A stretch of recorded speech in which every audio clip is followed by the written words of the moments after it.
ಎಲ್ಲಿ ಕ್ರಮ ತಗೊಂಡು ನೀವು ರೋಡಲ್ಲಿ ಬಂದ್ರೆ ತಾನೇ ತಗೊಳ್ಳೋದು, ಚೆಕ್ ಮಾಡ್ಬೋದಲ್ಲ ಎಲ್ಲ ಅಂಗಡಿನವೇ. ಬನ್ನಿ ಬೆಳಿಗ್ಗೆ 6 ಗಂಟೆಗೆ ನನ್ನ ಜೊತೆ ಬರ್ತೀರಾ? ಎಷ್ಟು ಅಂಗಡಿ ಬೇಕು ನಿಮ್ಮ ಹತ್ರ? ನಾನು ಟಿವಿ ಚಾನೆಲ್ ಕರ್ಕೊಂಡ್ ಬರ್ತೀನಿ.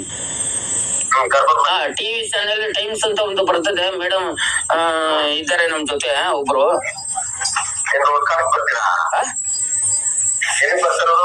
ಏನಕ್ಕೆ ಈಗ ಏನ್ ಹೇಳಿದ್ರಿ ನೀವು? ಇದನ್ನು ಕೂಡ ರೆಕಾರ್ಡ್. ಅವ್ರು ಬರ್ತಾರೆ ಟಿವಿ ಚಾನೆಲ್ ರೋಲ್ ಕಾಲ್ ಬರ್ತಾರೆ, ನೀವು ಮಾಡೋದು ರೋಲ್ ಕಾಲ್ ಅಂತ ಗೊತ್ತಾಯ್ತಲ್ರಿ. ನೀವು ರೋಲ್ ಕಾಲ್ ಮಾಡೋದಿಲ್ವಾ? ಇಲ್ಲ, ಟಿವಿ ಚಾನೆಲ್ ಅವ್ರು ಬರ್ತಾರೆ ಅಂತ ಹೇಳಿದಷ್ಟೇ, ನಾನು ರೋಲ್ ಕಾಲ್ ಅಂತ ಹೇಳಿಲ್ಲ. ಟಿವಿ ಚಾನೆಲ್ ಅವ್ರು ಬರ್ತಾರೆ ಅಂತ ನಾನು ಹೇಳಿದೆ. ಹೌದು, ಟೈಮ್ ಚಾನೆಲ್ ಅವ್ರು ಬರ್ತಾರೆ, ಟಿವಿ ಚಾನೆಲ್ ಅವ್ರನ್ನೊಂದು ರೋಲ್ ಕಾಲ್ ಅಂತ ಹೇಳ್ತೀರಲ್ಲ, ನೀವು ರೋಲ್ ಕಾಲ್ ಮಾಡಲ್ವಾ? ಅವ್ರ ರೋಲ್ ಕಾಲ್ ಅಂತ ಹೆಂಗ್ ಹೇಳ್ತಾರೆ ನೀವು? ಟೈಮ್ ಚಾನೆಲ್ ಅವ್ರನ್ನ ಮಹಿಳೆ ಆದ್ರು ಹೆಂಗೆ ಖಡಕ್ ಆಗಿ ವಿಡಿಯೋ ಮಾಡ್ತಾರೆ ಗೊತ್ತಾ? ಅವರು ಯಾರಿಗೂ ಇದ್ರೋದಿಲ್ಲ, ಅವರು ಗೊತ್ತಾ ನಿಮ್ಗೆ? ಯಾರು ಈಗ ನಿಮ್ಗೆ ಗೊತ್ತಿಲ್ಲ, ಟೈಮ್ಸ್ ಅಂದ್ರೆ ಏನ್ ಗೊತ್ತಾಗ್ತಾ ಇಲ್ಲ ನಿಮ್ಗೆ. ಆ ಮೇಡಮ್ ಯಾರಿಗೂ ಇದ್ರೋದಿಲ್ಲ, ಗಂಡಸು ಏನು ಮಾಡಕ್ಕಾಗಲ್ಲ, ಅಷ್ಟು ಪವರ್ ಆಗಿ ಕೇಸ್ ಹಿಡಿತಾರೆ ಗೊತ್ತಾ ಅವರು.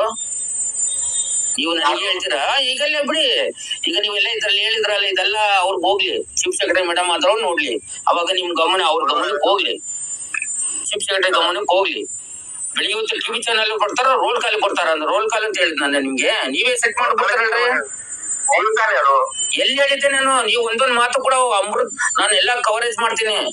ನಾನ್ ಟಿವಿ ಚಾನಲ್ ಬೆಳಿಗ್ಗೆ ಬರ್ತಾರೆ ಅಂದ್ರೆ ರೋಲ್ ಕಾಲ್ ಅಂತ ಹೇಳ್ತೀರಲ್ಲ, ಏನು ಅಂತ? ಟಿವಿ ಚಾನಲ್ ಅವ್ರು ಬರ್ತಾರೆ ಅಂತ ಹೇಳ್ದೆ, ನೀವೇನ್ ಹೇಳಿದ್ರಿ? ಅವ್ರು ನೀವೇನ್ ಹೇಳಿದ್ರು? ರೋಲ್ ಕಾಲ್ ಅಂತ ಹೇಳಿದ್ರು. ರೋಲ್ ಕಾಲ್ ಏನ್ ಮಾಡಿದ್ರೆ ನೀವು ನೋಡಿದ್ದೀರಾ? ಏನ ಏನು ನಾನ್ ಮಾಡಿರೋದು ಎಲ್ಲಿ ತೋರಿಸಿ ನೋಡೋಣ? ನಾನ್ ರೋಲ್ ಕಾಲ್ ಮಾಡಿರೋದು ಎಲ್ಲಿ ತೋರಿಸಿ ನೋಡೋಣ? ರೋಲ್ ಕಾಲ್ ಮಾಡಿ ನಾನು ದೂರ ಕೊಡೋದಿಲ್ಲ. ಮತ್ತೆ ಈಗ ನೀವು ರೋಲ್ ಕಾಲ್ ಮಾಡಿದ್ರೆ ನಾನು ಯಾಕೆ ದೂರ ಕೊಡ್ಬೇಕು? ಅವರೇ ರೋಲ್ ಕಾಲ್ ಕೊಡ್ತಾರಲ್ಲ ನಿಮ್ಗೆಲ್ಲ, ಅದಕ್ಕೆ ನೀವು ಸುಮ್ಮನೆ ಕೂತ್ಕೊಳ್ತೀರಿ. ಯಾರು ಕೊಡಪ್ಪ ಮಾಹಿತಿ? ಯಾವ ನೋಟಿಸ್ ಕೊಟ್ಟಿದ್ದೀರಾ ಕೊಡಿ. ನೋಟಿಸ್ಗಳು ಕೊಟ್ಟಿದ್ದಾರಂತೆ. ಒಂದ್ಸರಿ ಏನ್ ಹೇಳ್ತಾ, ನಾನು ಯಾಕೆ ಬರ್ಲಿ, ನನ್ಗೆ ಸಂಬಂಧನೇ ಇಲ್ಲ ಅಂತೀರಿ. ಇದೆ ಮಾತಾಡ, ನನ್ನ ಚೀಫ್ ಸೆಕ್ರೆಟರಿ ಮೇಡಮ್ ಅಂತ ನಾನು ಗಮನಕ್ಕೆ ಮಾತಾಡ್ತೀನಿ. ಸ್ನೇಹಿತರ ನಮಸ್ತೆ. ನೋಡಿ, ATMಗೆ ನಾನು ಇಲ್ಲಿ ತನಕ ಮಾತಾಡಿದ್ದೀನಲ್ಲ, ನೋಡಿ ಅವರು ಯಾವ ರೀತಿ ಮಾತಾಡ್ತಾರೆ ಅಂದ್ರೆ, ನೋಡಿ ಎಲ್ಲ ಗಮನಿಸಬೇಕು. ಮಾನ್ಯ ಶ್ರೀಮತಿ ಡಾಕ್ಟರ್ ಶಾಲಿನಿ ರೆಡ್ಡಿಸ್ ಮೇಡಮ್ ಅವರ ಕರ್ನಾಟಕದ ಮುಖ್ಯ ಕಾರ್ಯದರ್ಶಿ ಅವರಿಗೆ ನಾನು ಮನವಿ ಮಾಡ್ತಾ ಇದ್ದೀನಿ. ನೋಡಿ, ಈ ವಿಡಿಯೋ ನಿಮ್ಗೆ ಪೆನ್ ಡ್ರೈವ್ ಅಲ್ಲಿ ಕೊಡ್ತೀನಿ.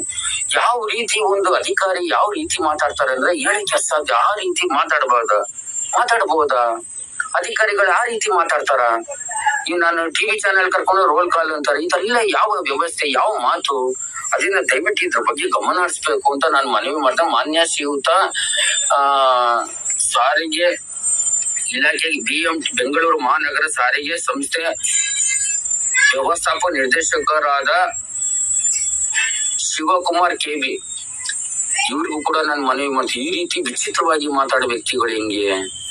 ನಾನು ಸ್ವಲ್ಪ ರೈಸ್ ಆಗ್ತೀನಿ. ಯಾಕೆ ರೈಸ್ ಆಗ್ತೀನಿ ಅಂದ್ರೆ, ಇವ್ರು ವಿಚಿತ್ರವಾಗಿ ಇವ್ರು ಮಾತಾಡೋದ್ರಿಂದ ಇದು ಏನಾಗ್ತದೆ, ಇದ್ರ ಬಗ್ಗೆ ದಯವಿಟ್ಟು ಗಮನ ಹರಿಸ್ಬೇಕು ಅಂತ ನಾನು ಮನವಿ ಮಾಡ್ತಾ ಇದ್ದೀನಿ. ಈ ವಿಡಿಯೋವನ್ನ ಸಂಬಂಧಪಟ್ಟ ಅಧಿಕಾರಿಗಳಿಗೆ ನಾನು ರವಾನೆ ಮಾಡ್ತೀನಿ. ಈ ರೀತಿ ವಿಚಿತ್ರವಾಗಿ ಮಾತಾಡೋದು ನನಗೆ ಗೊತ್ತಾಗ್ತಲ್ಲ. ಒಂದು ವಿಕಲಚೇತನಾಗಿದ್ದು ನಾನು ನೇರವಾಗಿ ಹೋಗಿ ನಾನೇ ಪರಿಶೀಲಿಸಿ ಇದೆಲ್ಲ ಕಂಡುಹಿಡಿದ್ರೆ ಇವ್ರು ಈ ತರ ಎಲ್ಲ ಮಾತಾಡ್ತಾರಲ್ಲ, ಯಾವ ಮಟ್ಟಕ್ಕಿದೆ?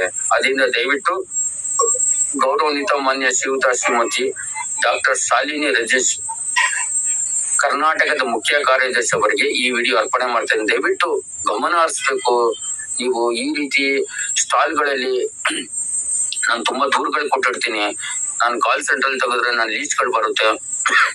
ಇಲ್ಲೆಲ್ಲ ನೀವು ಪರಿಶೀಲಿಸಿ. ಒಂದ್ಸರಿ ನನ್ಗೆ ಸಂಬಂಧ ಇಲ್ಲ ಅಂತಾರೆ, ಇನ್ನೊಂದ್ಸರಿ ನನ್ಗೆ ಸಂಬಂಧ ಅಂತ ಹೇಳ್ತಾರೆ. ಇದು ಯಾವ ರೀತಿ ಇದೆ ಅಂತ ನನಗೂ ಗೊತ್ತಾಗ್ತಾ ಇಲ್ಲ. ಇಂತ ಒಂದು ಅಧಿಕಾರಿಗಳನ್ನ ನೀವು ಯಾವ ರೀತಿ ಇಟ್ಕೊಂತೀರಿ ಬೆಂಗಳೂರು ಮಹಾನಗರ ಸಾರಿಗೆ ಸಂಸ್ಥೆಯಲ್ಲಿ ಅಂತ ನನಗೂ ಗೊತ್ತಾಗ್ತಾ ಇಲ್ಲ. ಇಂಥ ವ್ಯಕ್ತಿಗಳಿಂದಲೇ ನಾವು ಎಲ್ಲಾ ಬಸ್ ಸ್ಟ್ಯಾಂಡ್ಗಳಲ್ಲಿ, ಕೇಂದ್ರ ಕಚೇರಿ ಶಾಂತಿನಗರದಲ್ಲಿ ಎಲ್ಲ ಅಂಗಡಿಗಳಲ್ಲಿ ಧೂಮಪಾನ ಮಾರಾಟ ಮಾಡ್ತಾ ಇದ್ದಾರೆ. ಇದ್ರ ಬಗ್ಗೆ ಗಮನ ಹರಿಸಬೇಕು ಅಂತ ತಮ್ಮಲ್ಲಿ ನಾನು ಕಳಕಳಿಯಿಂದ ಮನವಿ ಮಾಡ್ತಾ ಇದ್ದೀನಿ. ಧನ್ಯವಾದ. ಶುಭ.